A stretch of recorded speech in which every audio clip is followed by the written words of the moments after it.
Hey everybody. Um, it's good to see you all. So you know what day it is? Yup, New Year's Eve. And I felt like that I would do an entire discussion video of some of the best parts of this year, what made this year so good, and what also made the year so enjoyable for me, my family, my channel, all together. Um, I think that 2023 was a best year for me and almost everyone else along with me. Um, Example, I got to watch the new um, Super Mario Bros. Movie, and I also got a chance to watch the new Chicken Run movie, The Dawn of Nugget.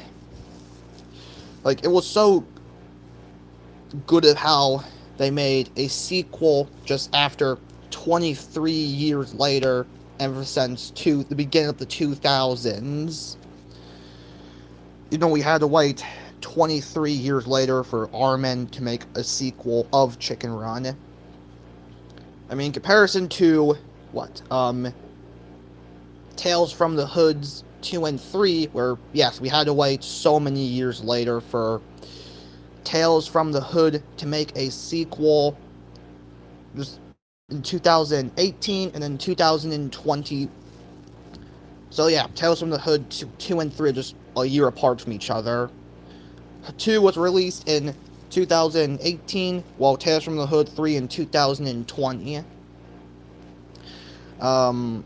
Don't Breathe, on the other hand, I think that was like, what, 2016, 15, 17. About like 5 years apart, I guess, since the sequel was released in 2021. Thanksgiving 3 was 3 years apart from the first movie, where the first movie was released between 2007 and 2009. Then there was, let me think, Never Hike Alone 2, that was released this year. Yes, this year, and was covered by Dead Meat as the first video to kick off December of this year. But I actually really enjoyed the new Chicken Run movie. The fact how they brought back Mrs. Tweedy, even seemingly after, like, getting crushed by the door at the end of the first movie. I think it is most likely certain that she most likely survived getting crushed by a door, only for her to come back in the sequel. Also, fun fact, when I did research off of Mrs. Tweedy's profile on the Villains Wiki, it actually mentions how the first Chicken Run movie takes place in the 1950s in United Kingdom, which makes sense because Chicken Run was made by a group of people in the United Kingdom, and the studio that made Chicken Run happened to be in United Kingdom. Then there was also one of the pictures in Mrs. Tweedy's profile on the Villains Wiki, the shot where she's seeing Ginger. And it literally mentions Mrs. Tweedy seeing Ginger after 12 years later. So the new movie, Dawn of the Nugget, takes place 12 years later after the events of the first movie. So I was thinking maybe somewhere in the 1960s, maybe. I don't know. It's whatever you guys think. You guys do the math. The fact we're also introduced to her new husband in the form of Dr. Fry. Well, apparently I can only just assume that, I think Dr. Fry was a lot better than Mr. Tweedy, where Mr. Tweedy was absolutely nothing but an idiot and an absolute coward at his job. Additionally, he at least, Dr. Fry tries to at least get the job done, and Mrs. Tweedy mentions how the reason he only married him in the first place was because of his resources and his genius AI, the way how he was able to make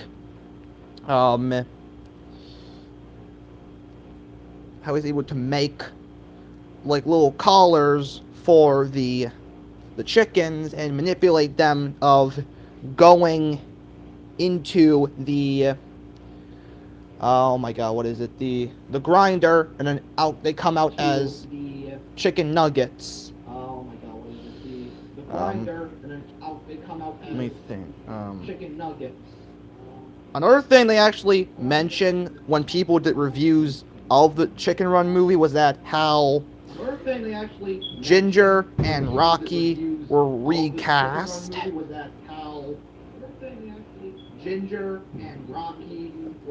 Whereas for Bunty, Mac, Babs, and Mrs. Tweedy, on the other hand, they all retain their original voice actors from the first movie.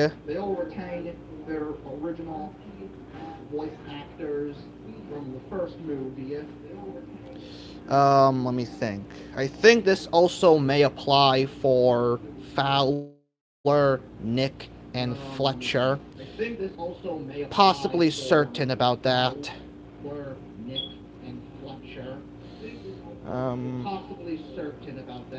But the way how I reacted to Ginger and Rocky having a kid and becoming mother and father, like, it's like the same way how Fate and Nanoha end up raising Vivio in Magical Girl Lyrical Nanoha Strikers, aka Maho Shoujo Lyrical Nanoha Strikers.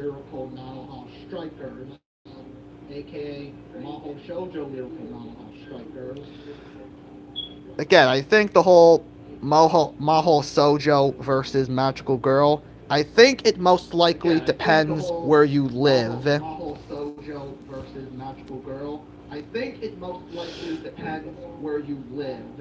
And yeah, I had lots of plans for what the channel is going to become in 2024. I was thinking of bringing back so many characters from some of the previous videos of my channel, while additionally also introducing a handful of some new ones. If you've seen, I modified the description for my if you've seen the description for my final opening for 2023, where it mentions how it literally mentions how it shows you the list of what characters I plan on bringing back in 2024 and what new characters you expect to see in 2024. I think it was just clever. I think it was just nice enough for me to even add that in the description to let you guys know on what characters I do plan on bringing back versus what characters, old characters, you expect to see. No, like characters you would expect me to see in the series. So, also, fun fact, it is also the only time I've actually used a disclaimer in one of my videos, where most of the time I don't even use disclaimers for all my other videos. Like, I don't put stuff in the description like, I don't own any of these TV shows, movies, video games, or all that shit. Nor do I add any copyright disclaimers also in the description, because one, all of my videos are, what's the word? Basically, what I'm trying to say is that all of my videos just live on with or without copyright disclaimers. And I hope a certain amount of all of you who even use those disclaimers for your channel will take that into consideration with me, the person telling you all this information. What else? What else do I want to mention? Another thing I want to mention how. Then I also got a chance to watch. Let's see. Black Christmas. Even though it seems like my dad's girlfriend's daughters didn't seem to enjoy any of the Christmas horror movies I put on for her. Specifically, let's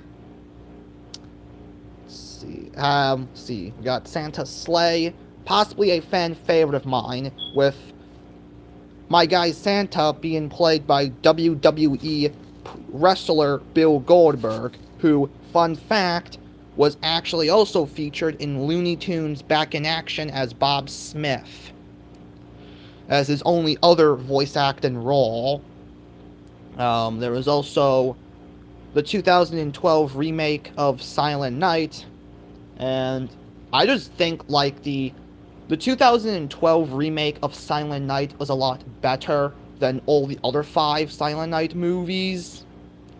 It does take a lot of parts from the original Silent Night movie, with parts such as the Garbage Day reference, the scene where Ronald Jones Jr. shoves Tiffany onto the antlers, and also the way how Ronald also gives the little daughter a candy cane. That's all from the original. That's all from the original movie. If you've even seen Silent Night Deadly Night, or at least heard of it from one of your friends. What else? Then there was also the 2006 remake of Black Christmas, the 2019 remake of Black Christmas, Gremlins, and then a few years later they made Gremlins 2. Even though Gremlins is supposed to be a Christmas movie, when James A. Janice, or in this case Dead Meat, covered it back in 2022, last year, and yep, it is definitely a Christmas movie because he has it in his playlist of Christmas movies, even though I'm pretty sure the directors said that it is not a Christmas movie. Okay, but it had Santa in it, so it is a Christmas movie. You were saying? Then there was also The Mean One, which also came out last year, that Dead Meat recently covered this year, along with Treevenge. He just saw it a few years back and decided it was about time he put it onto the kill count. What else? Santa Jaws, which maybe Dead Meat would cover for Christmas of 2024, maybe? Likely. I have seen it before with my dad's girlfriend's daughters, or in this case, now my quote-unquote stepsisters now. Yep, they just bring, like, so much joy into this life now. They bring so much joy into my life, and even my family's life. It just brings so much joy into the series. What else? It was also the fact how we think. What other? I think that's all of them. I think my personal favorite Christmas horror movies would have to be Santa Slay, the 2012 remake of Silent Night. It just looks a lot more. It just has a lot better than the original 5 Silent Night movies from all the way back. What else? Also, additionally, how,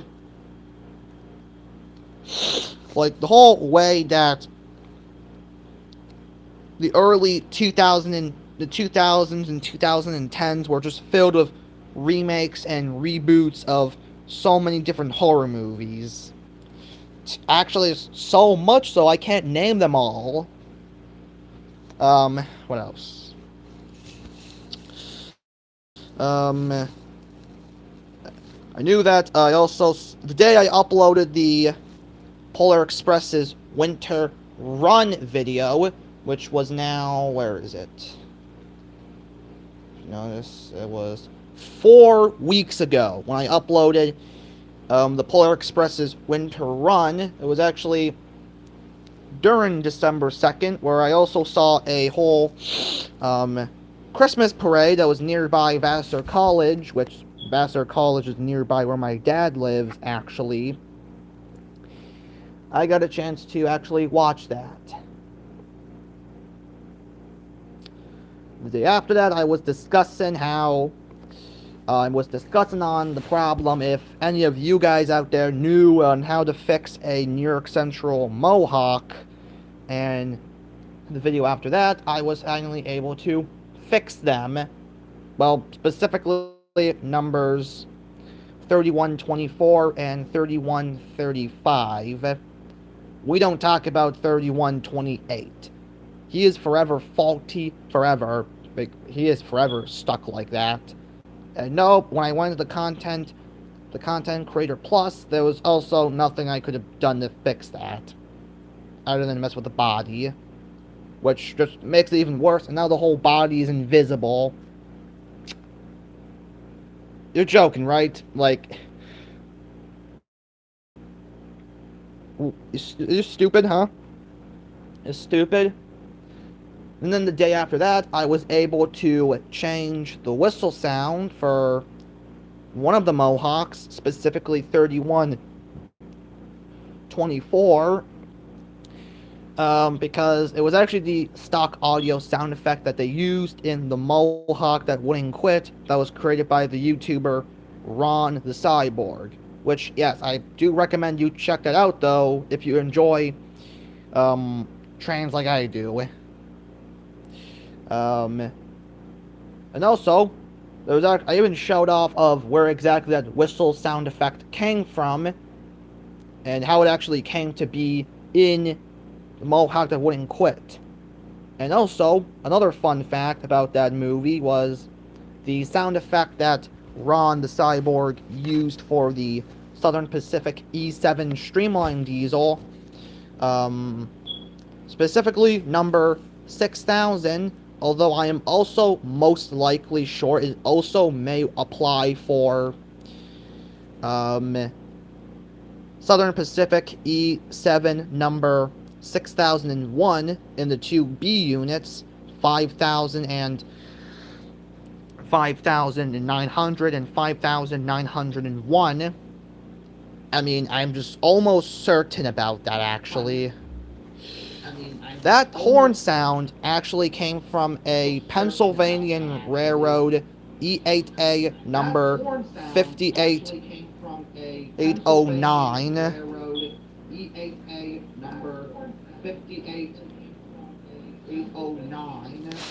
And that somehow Ron the Cyborg was able to extract that audio and then implement it in the game. And for those of you wondering what Ron the Cyborg, what trains game he used for filming Mohawk That Wouldn't Quit,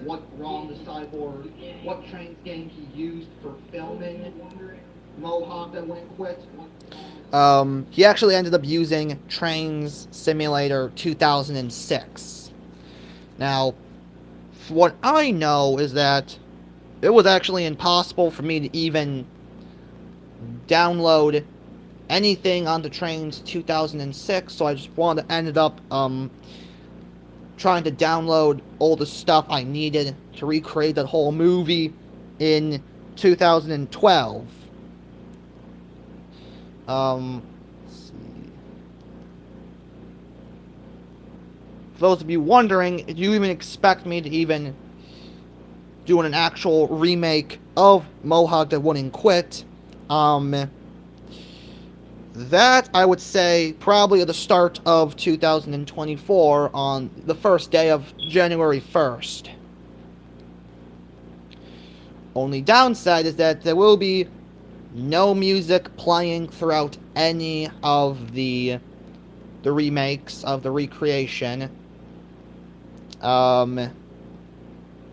Mainly because the reasoning of that was actually because of mainly for copyright reason.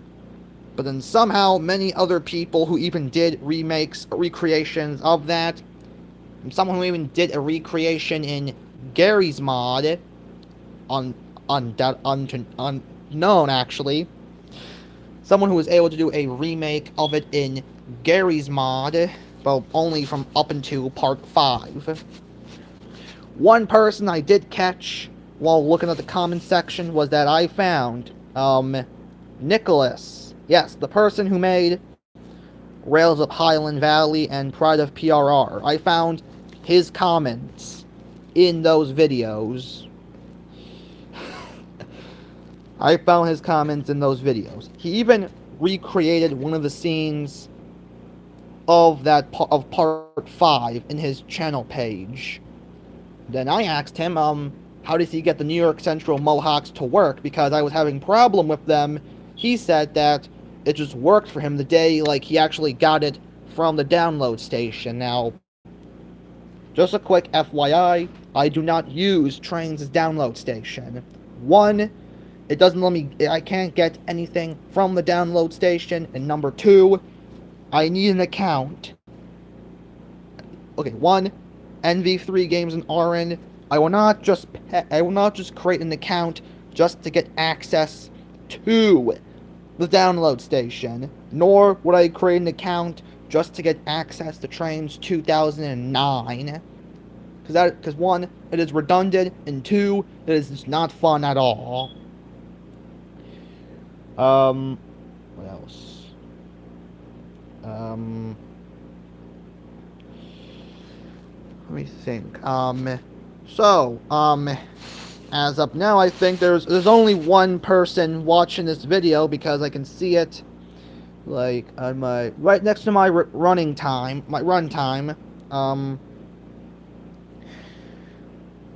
So, only one of you guys is watching this now, which absolutely sucks. I wish it was actually it was more than one person watching this.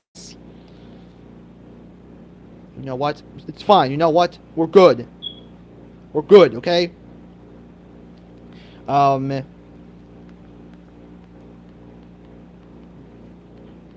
it was actually...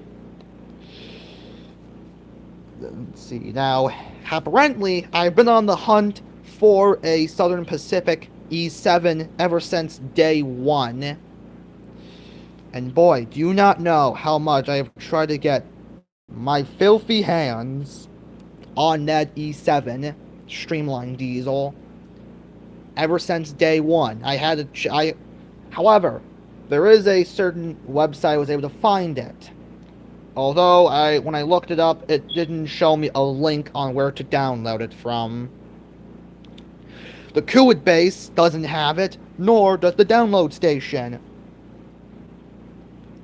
Also, something else that sucks about the Kuwait base is whenever I put in a Kuwait code for the missing dependency I'm looking for, it doesn't show me the result.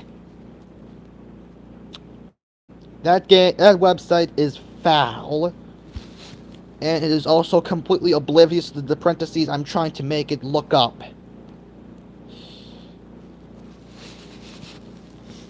No, to think the Kuwait index, apparently I need an account to actually run the website because they mentioned that it costs so much money to run, so apparently that's not also going to work. So my new plan is going to have to result in looking at it through Google, or actually Microsoft Edge, because now I've recently started using Microsoft Edge for YouTube and all that other stuff.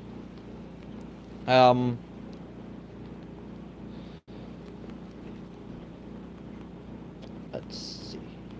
And then also in the future, on some stuff I hope on parodies of other movies I hope on working on sometime soon. I was thinking a parody of, let me think, Cars 3, although I was also thinking I could just cancel the entire project altogether because I really don't even feel like covering the third movie anymore, actually. I was also thinking a Monsters Inc. and Monsters University parody, the SpongeBob SquarePants movie parody, and also a Wreck-It Ralph parody. Those will be coming out after the end of my crossover series Season 2 finale, which is coming in March of 2024. And from then on, this will be a bunch of compilations of parodies off of my personal favorite movies with... And I was just think, because when I was a lot younger, I remember how many times I watched Monsters Inc., Monsters University, and Wreck-It Ralph, and even Aladdin so many times. It just became like my personal favorite Disney movies, or Disney movies. Making parodies off of them, on the other hand, I've done parodies before, although apparently the only downside when it came to doing parodies for both Cars 1 and 2 was I have to skip a few parts in between, specifically the opening scene of the Dinoco 400, the Life is a Highway part, and any other of the music parts. Mainly because YouTube was just gonna punch me in the face for copyright reasons. Then it also came for Cars 2 parody, specifically when I did the London fight and chase part. Oh look, someone just chatted me, saying when I do more Star Wars Battlefront 2 videos. Well, okay. Possibly. I think so far the only ones I have done so far were on, let me think, Star Killer, Dark Nihilus, Captain Phasma, Captain Cardinal, Commander Pyre, the Purge Trooper, who else? Revenant, the only non-Star Wars character I've even had a playlist for, because I absolutely just love his character. The way how he has that, the way how he's, like, the way how he has that dark, seditious, almost like, oh my god, what do you want to call it? Has that, demonic-like voice. And then, Scorpino from the Knights of the Old Republic Star Wars games. Basically, it's like, if Scorpino, it's like, what? Basically, like, what if C-3PO could actually hold a gun? Which, in case you haven't found out yet, I'm pretty sure we all know that C-3PO is obviously pacifist. R2, on the other hand, that's another story. Because, actually, if you count events such as, Duel of the Droids with him fighting R3-S6 at the very end of the episode, or even from the whole droid squadron arc from Season 5 of the Clone Wars, or any other scene where R2 is actually used, like actually attacking something or someone. Yep, he's obviously then the Genesis, which means which Genesis just means that you're actually attacking someone. Or you actually, yeah, that's what Genesis means. I'm not dumb. At least from what I know, from my experience and when I used to play Undertale, or from watching videos of Undertale at least. If any of you guys are familiar with Undertale, or if you at least know little about Undertale, check it out if I were you. It's actually a pretty good game. Unfortunately, I had it for my Xbox and never got a chance to finish it, because the game itself was actually just far too long, and I'm not going to spend my whole time trying to beat a game that's like how many hours long. No, seriously, it's just feels like so much torture. Then there was also the fact on how I was able to get so much stuff, so much content for Trains 12. Like, my idea personally was to take all the content from Trains 2006 and 2009, and then have it onto Trains 2012, or in this case, Trains 12. I mean, depending on what you want to call it, I guess. Other engines, which I've even gotten for Trains 2012 was the Blue Comet set by NV3 Games, along with the Pennsylvania Railroad's T1. Unfortunately, when I try to get those engines from NV3 Games, apparently they cost moolah. Could you have just made them free? But you know how NV3 Games need to make that money. My pronunciation of money. I only got the idea in the first place after watching Don't Breathe, the first one, where they had a character in a movie who was called Money. Like, who the heck names a character Money? Then I remember the day on Black Friday, I showed off, well, most of the stuff I have gotten so far for Trains. And then there was actually a part 2. And then it's just so on. And since then, I've been making a lot of, like what? Rail fanning videos of Trains 12, where a day ago it was the Pennsylvanian E8s and the Metroliner service.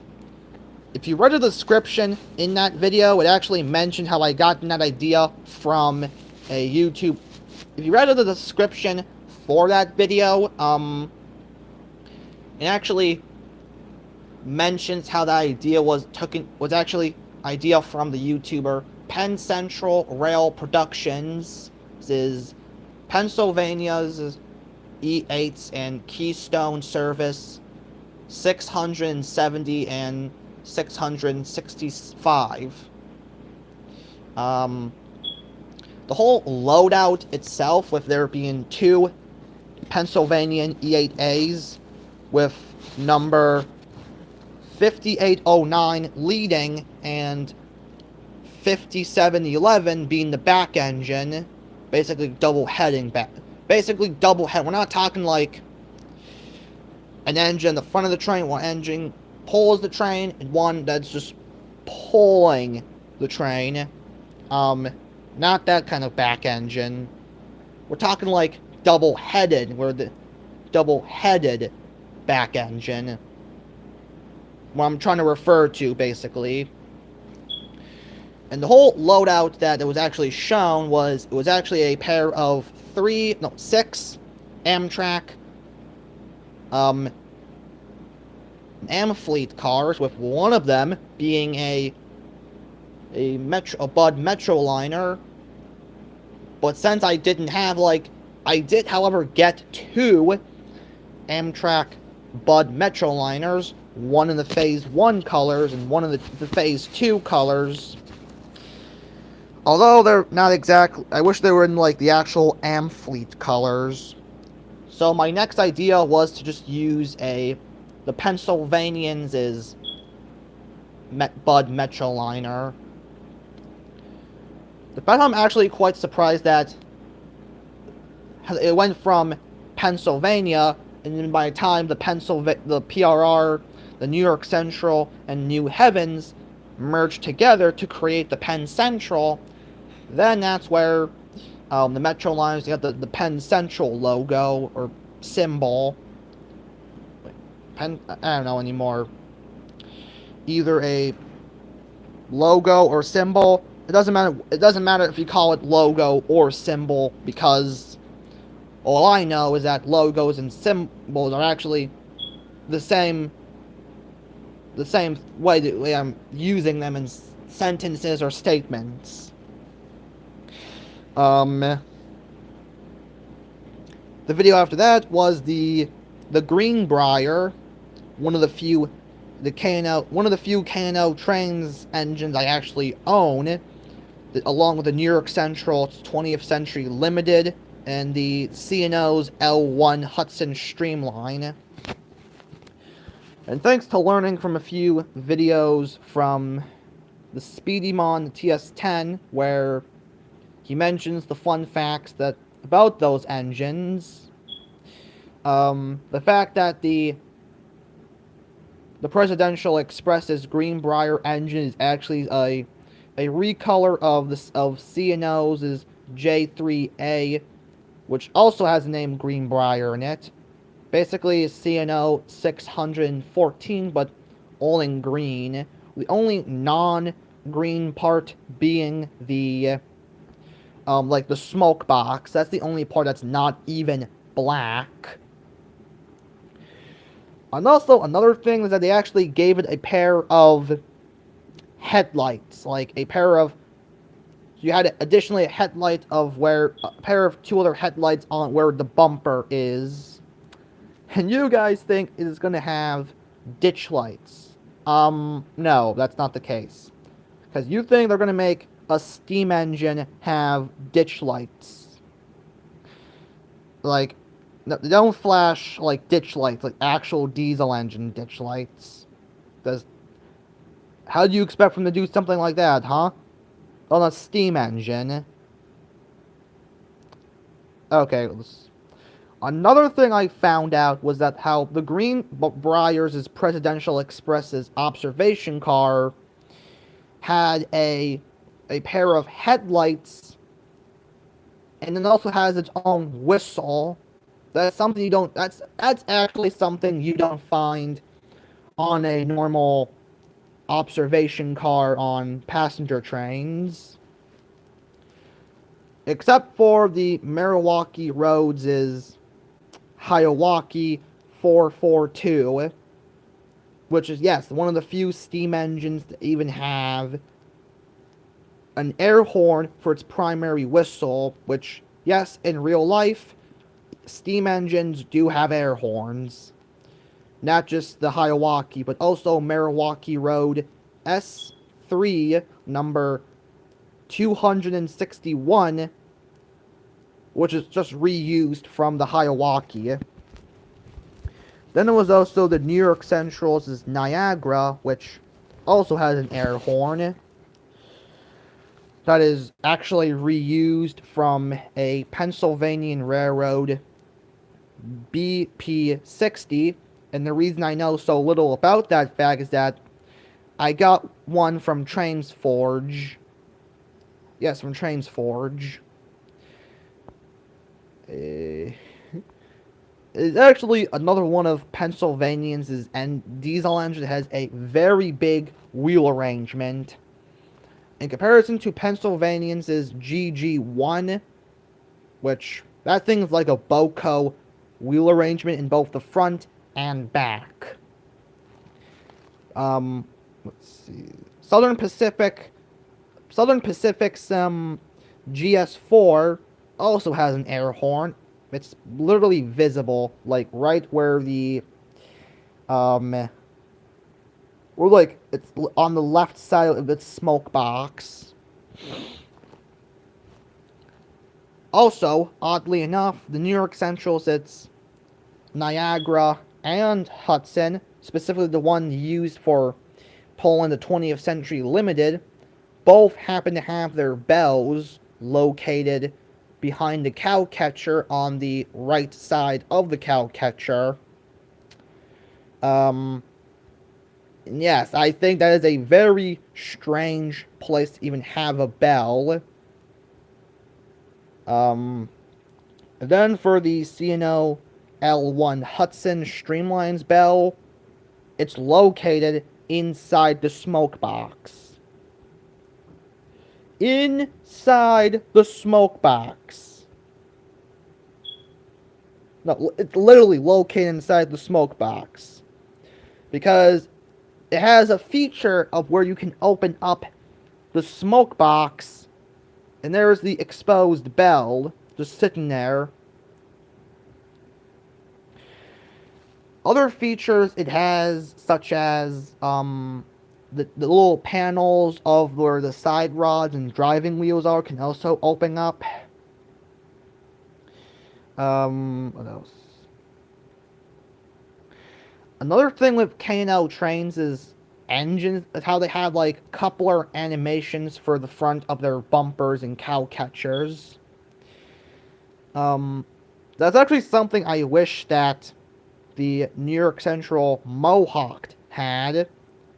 An animation where its front coupler just had an animation of it being raising up. Trains Forge also did the same thing with their steam engines, specifically their Union Pacific FEF3 steam engines for Union Pacific. And yes, just by me pressing 1 on the keyboard with the calculator side of the keyboard, can actually deploy the front coupler. A pair of ones that would like rise up like this, then others where the coupling just flips out like from the cow catcher.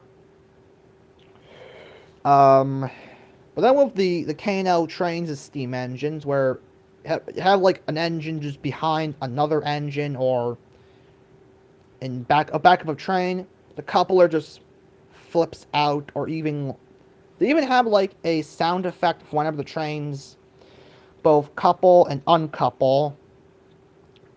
That's actually something really great that K&L trains actually did. With K&L Trains' recent promo video being on a K4 Streamline engine from the Pennsylvania Railroad, but when I checked their YouTube channel, they've already done a promo video for a Pennsylvania Railroad K4 Streamlined. Only this time it's all in black and not in a very bronze color. Yep, definitely a mixture between gold and bronze.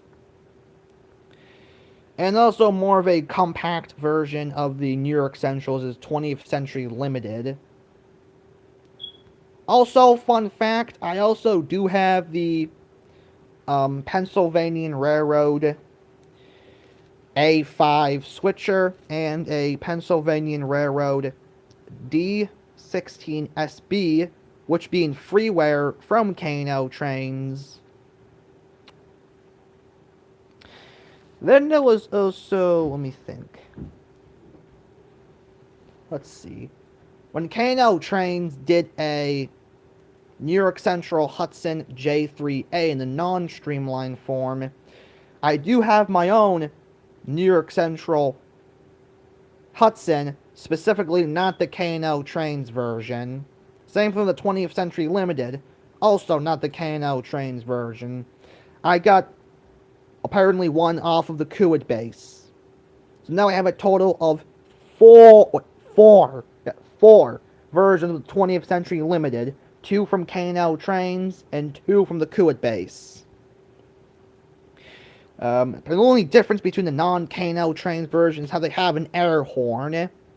Again, what I tell you, real life, steam engines have an air horn, both in the game and in real life. Oh shit, what else is there? Oh yeah, then K&L Trains also had the Canadian National S1B. I have my own Canadian National S1B. Once again, not being the K&L Trains version of Canadian National 3254. Because one, that would be, it costs moule. Oh shit. It costs a bunch of money, and I'm not just going to waste my... I do, however, have a gift card I got for Christmas this year. I just had to ask either my dad or mom to help me with it, though. Something else I wanted to go over is how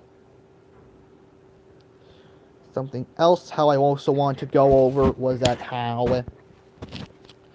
Then there was also the Norfolk and Western's J class.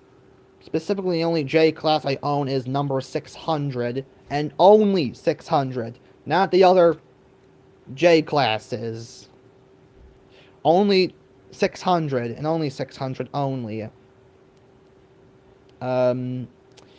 Yes, I did do a showcase video off of him, and now we have, like, the whole NW family tree I'm slowly growing. Additionally, I also did get a pair of blue Norfolk and Western GP9s in the Norfolk and Western blue color. So now we have Norfolk and Western GP9s in the red, black, and blue colors. And then K&L Trains also had the A class. One thing I want to quickly mention is that I already have the Norfolk and Western Y6. I'm already happy with the Norfolk and Western Y6B. I'm already happy with the Norfolk and Western Y6B. I think the only difference between the Y6B versus the Norfolk and Western A class number 1218 is that it has a very different wheel arrangement and completely different whistle sound and bell sound, though I completely think that the two whistles for those engines is most likely a whistle sound you would find on a steam shovel.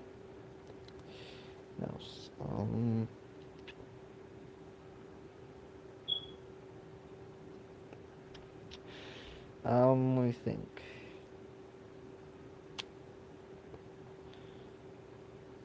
Like,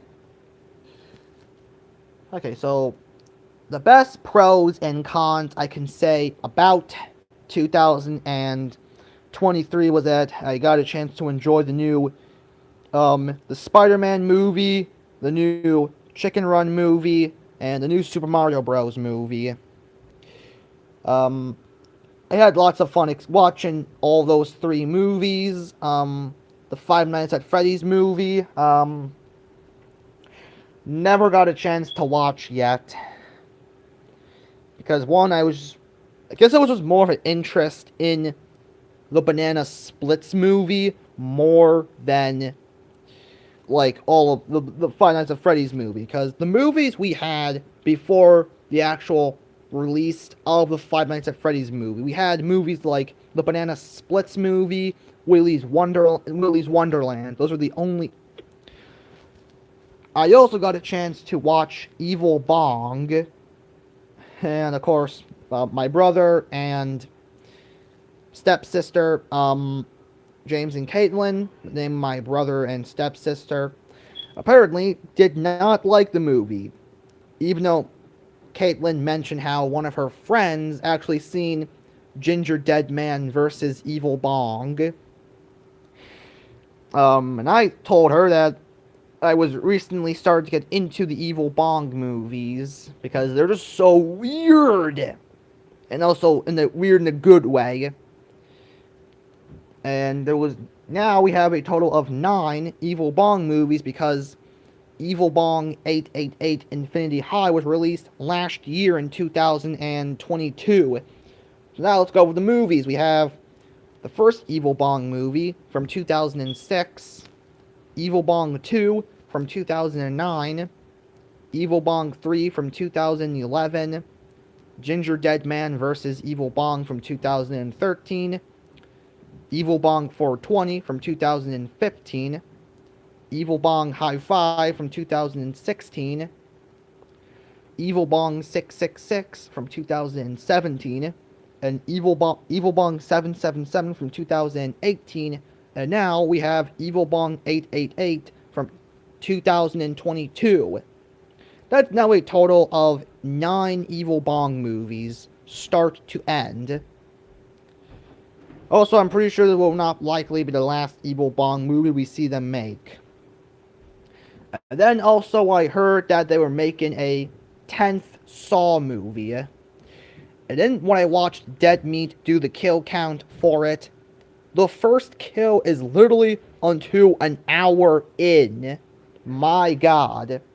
And then the end result was that that Dead Meat had a total of only 4 people dying in Saw 10. Oddly enough, there being 2 females and 2 dudes. Very evenly pie chart if I were you, Dead Meat.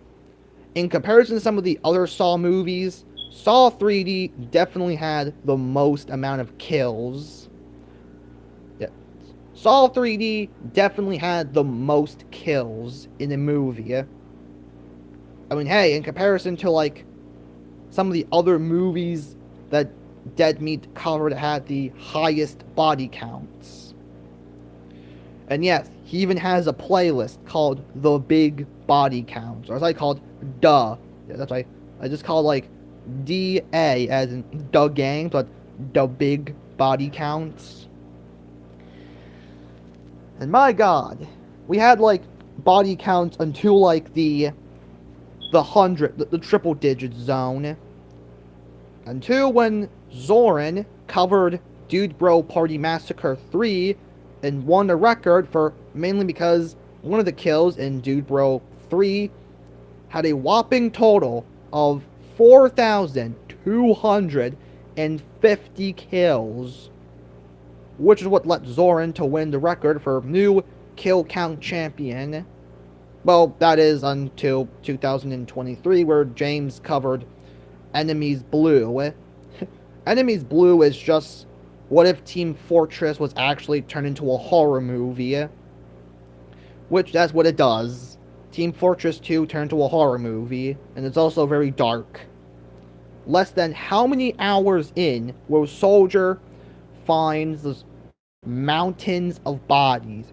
We're now giving a whopping total of 800,000. Yeah, that's right. 800,000. Oh. 800,000. Like, he was just, Dead Meat was just trying to follow the rules, but, like, they have, like, mountains of bodies everywhere. Oh my god. It's like a giant tunnel where the tunnel is made up of bodies. And also how much I actually really enjoy the movie Bodies, Bodies, Bodies. Once again, released last year in 2022. Bodies, Bodies, Bodies was absolutely hilarious, and I enjoy saying the name of the movie, because in the movie we have a bunch of bodies. Yay! Actually, almost too much bodies, but not enough bodies, because only 6 people died in Bodies, Bodies, Bodies, according to that kill count video. So maybe it should have been bodies, but by times 6. You say bodies, but 6 times. If I were you.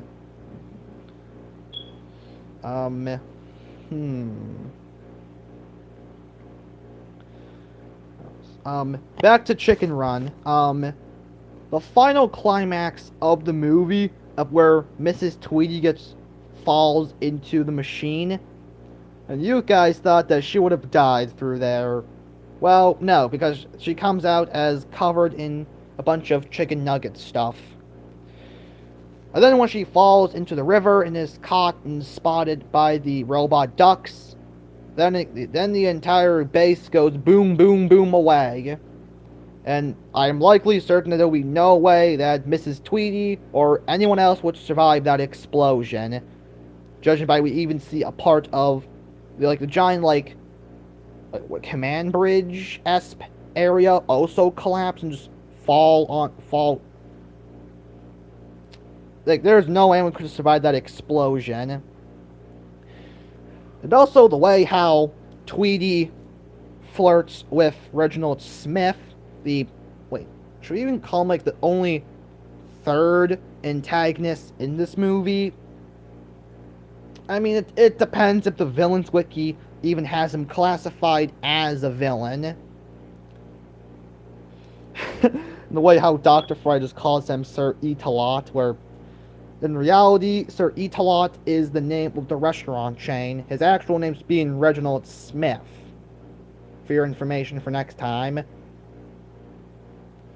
yeah, the way how, just like in the first movie where Mrs. Tweedy kills off her chickens and had like a farm that was almost like a prison for chickens. Because then we fast forward to 12 years later when Mrs. Tweedy now has a giant facility, almost like very futuristic base. Is able to have Dr. Fry's collars and his own play zone for the chickens. It's almost very reminiscent to how Bondrewd from Made in Abyss lowered the kids to his base at the 5th layer of the Abyss, Edo Front. He kept all the kids in the playroom the same way how Mrs. Tweedy did for the chickens in Dawn of the Nugget. And then eventually Bondrewd used the kids to test what would happen when they were sent down to the 6th layer and then rapidly hoisted back up into the 5th layer. Eventually, the result was that all the kids he experimented on became either Nerhates or Hollows. Oh, wait, shit, forgot. Nerhates was actually the Japanese word for Narihate. And then by the time Nanachi and Midi were the last two left, originally he was going to use Midi by herself, but after a certain, not someone in particular, snuck out of her room, I'm talking to you, Nanachi. So then he decided to use both of them together at the same time, because Nanachi wanted to sneak out of her room. So experiment on them he did, with the result of that being that Midi got the Curse of the Abyss. Then we're left with by far the most, although it may not be actually as graphic as an actual horror movie kill, boys, it's still one bloody scene. I swear to God, they better not try to make any kill counts for Made in Abyss on YouTube. Nanachi, on the other hand, received the Bloodstone of the Abyss, and also in most of a humanoid form, and also being an actual rabbit. And then a few days later, Bondrewd used Nanachi, had Nanachi help Mel with turning kids into cartridges. In this case, like, that's basically the size of a briefcase, basically. While additionally that, he also experimented on Midi as well. The only actual relic that actually did any actual damage to her was a weapon called Sparagmos. The way how Bondrewd uses is like on the back of his, he holds, like, he just uses like this, like, it's literally attached to the back of his elbow joint, and he uses it like that. My God, as opposed to like being a Megatron / Galvatron-esque like fusion cannon, it's like molded on the back of his forearm. After this event, Nanachi and Midi left Edo Front together and crafted the base on the 4th layer of the Abyss. Also, another fact, even before the events of the story began, Bondrewd also had a relic called the Zaholic. The Zaholic actually spread his people's consciousness through other bodies. After that, he created his own group of black whistles in the form of the Umbra Hands. Also, oddly enough, Bondrewd, being a white whistle, many look up at him with respect. Not just his own men that he created, his daughter Pushka, but then also Midi, mainly because she inspired to become a white whistle because of him, and proudly join and go to Edo Front. Nanachi, on the other hand, was actually forced to, only because Bondrewd forced her in the other. Wait. Yeah, I'm pretty sure Nanachi's a her. I don't care what you guys say about her gender. I still generally believe that Nanachi is a female as opposed to a male. You just gotta trust me on this one. This year has brought me everything. From actually doing like so many trains videos this year, which I was actually not expecting, to doing the parodies off of Cars 1, specifically in February of this year to celebrate my upcoming 15th birthday, and also doing Cars 2 in August, once again this year, during my time at Myrtle Beach. It was mainly just something I wanted to do ever after the day I arrived at Myrtle Beach, and so proudly I did through the beginning of September. And then, yeah, up until this point. It has been such a journey for me, my channel, and all of you guys watching this now. It has been my everything to me. So, guys, this was it. The final video for 2023. You guys have supported the channel since day one. I want to thank all of you guys for helping what the channel has become since then. And also, while you're at it, do yourself a favor and please like, comment, subscribe, hit that bell to make sure you never miss out on all my videos, and share this video with your friends or family. I want to wish you guys a happy New Year's, and I'll see you guys next time we kick things off with 2024. Adios, my friends.